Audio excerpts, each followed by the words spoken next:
The 2020 Census office opened in Phoenix today. The Bureau says it's making changes to ensure an accurate count, especially of Native Americans and other underserved communities. Reporter Jena Yannone attended a news conference this morning to learn more about those changes. Jenna? In the 2010 census, the Bureau says that racial and ethnic minorities were severely undercounted. Only 4.9% of Native populations were counted, and to do a better job, they've made some changes. This year, there's a new focus to the 2020 census, making sure that underserved communities are counted accurately. The data collection process has evolved, using a combination of new technology and good old door-to-door hand deliveries. U.S. Census Bureau's Timothy Olson says that the key to a successful count is persistence, along with a little something extra. In many areas, we are doing a slightly different style of enumeration rather than the post office mailing invitations. We are hand delivering to each address.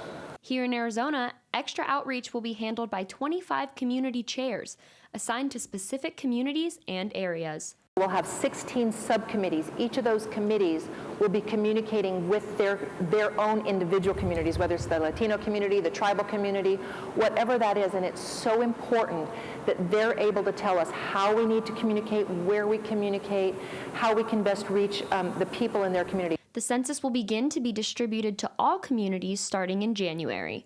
The form will consist of 7 basic questions. Citizens will fill in their name, sex, age, family or roommates, relationship to that person, and race. We sat down with one Native American leader who explained why the 2010 census count was off.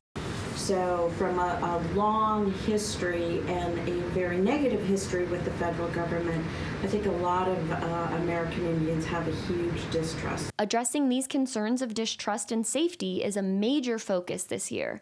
The Bureau is now turning the initiative over to the trusted leaders of smaller communities to explain why responding to the questionnaire matters. I need you to respond. It's going to affect our future for a decade. It affects how we're represented, and it's safe. Please self-respond. The census count ends next August, and after that, local governments will get their share of an estimated $650 billion based on the population. In the Broadcast Center, I'm Jena Yannone for Cronkite News.